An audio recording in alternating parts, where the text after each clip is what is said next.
स्वागत है आपका NABARD grade a preparation day 2 में। तो यहाँ पे आज हम क्या करने वाले हैं, आज हम सबसे पहले अपना टेबल शिफ्ट करेंगे। मैं छोटू वाले टेबल पे पढ़ती हूँ तो इसलिए थोड़ा बहुत नाश्ता करके मैंने सोचा कि आज टेबल शिफ्ट करती हूँ। बड़े वाले टेबल पे, स्टडी टेबल पे अपना पूरा सामान सेट करूँगी और वहीं पे पढ़ा करूँगी, बिकॉज़ वहाँ पे ना थोड़ी सी एफिशिएंसी ज़्यादा बनती है, मुझे ऐसा लगता है। तो यहाँ पे ना मैं आज एक और नया काम करने वाली हूँ कि आज से मैं टू डू लिस्ट बनाया करूँगी। पिछले 2 दिनों में मैंने टू डू लिस्ट नहीं बनाई, क्योंकि मेरे साथ क्या होता है, जब मैं टू डू लिस्ट बनाती हूँ तो मैं सोचती हूँ कि आज मैं इतना इतना काम पूरा कर लूँगी, और जब वो मेरे से नहीं हो पाता तो मैं बहुत ज़्यादा डिमोटिवेट हो जाती हूँ, जिसकी वजह से मैं नेक्स्ट डे पढ़ती नहीं। लेकिन क्योंकि आज 2 दिन हो चुके हैं तो मैं थोड़ा थोड़ा सा लिखना शुरू करूँगी और थोड़े थोड़े टास्क दूंगी ताकि मैं पूरे कर पाऊँ और मैं डीमोटिवेट ना हूँ। और इसी के साथ मैंने यहाँ पे अपना ग्रैटिट्यूड जर्नल भी लिख लिया, जिससे काफ़ी ज़्यादा अच्छा फील। तो मैंने आपको प्रॉमिस करा था कि मैं आपको प्रीलिम्स का स्कोर कार्ड दिखाऊंगी। तो यहाँ पे जो अपर हाफ है वो मेरा स्कोर्स है, और जो नीचे हैं वो कितने स्कोर्स हमें चाहिए थे क्वालिफाइंग सेक्शन के लिए, वो हैं। तो मेरे रीजनिंग में 10.75 आए थे और चाहिए थे 3.75। मेरे अच्छे खासे ज़्यादा नंबर आए थे रीजनिंग में। इंग्लिश में मेरे 14 आए थे, 12.5 चाहिए थे, इंग्लिश भी मेरा पार हो गया। इसके अलावा कंप्यूटर में मेरे 2.5 आए थे, जबकि चाहिए थे 5.5, क्योंकि कंप्यूटर का मुझे लगा थोड़ा सा डिफ़िकल्ट भी था इस बार और मुझे कंप्यूटर में तैयारी थोड़ी सी करनी पड़ेगी। इसके अलावा मैथ्स में मेरे आए थे 2.5 नंबर और मैथ्स में 3 नंबर चाहिए थे।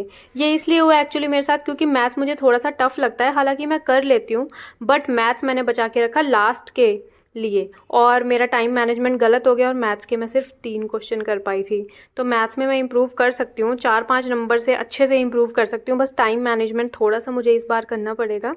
इसके अलावा मैथ्स के बाद मेरे डिसीजन मेकिंग में 1.5 नंबर आए थे और 1.5 ही चाहिए था। यहाँ बाल बाल बची हूँ, इसमें भी मुझे थोड़ी सी ज़्यादा मेहनत करनी पड़ेगी, क्योंकि अगर मैं इस बार बच गई तो नेक्स्ट ईयर मैं जा सकती हूँ।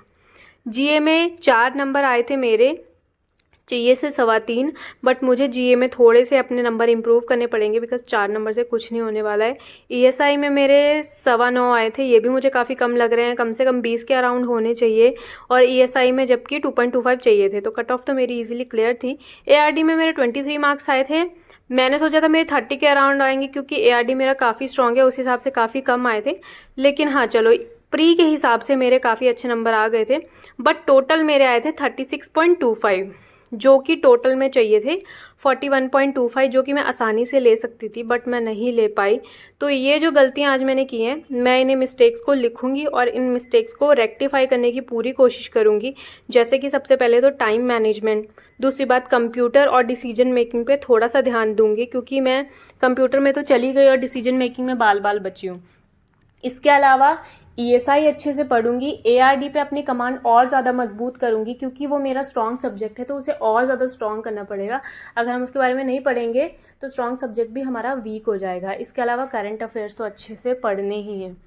तो ईएसआई में मेरे साथ क्या हो रहा है ना, कि ईएसआई क्योंकि नया सब्जेक्ट है तो इसलिए मुझे समझ में इतना आ नहीं रहा, बट हाँ ठीक है, जब रिवीजन करेंगे, बार बार हम कॉन्सेप्ट को पढ़ेंगे, तो शायद हमारे कॉन्सेप्ट्स पक्के हो जाएंगे।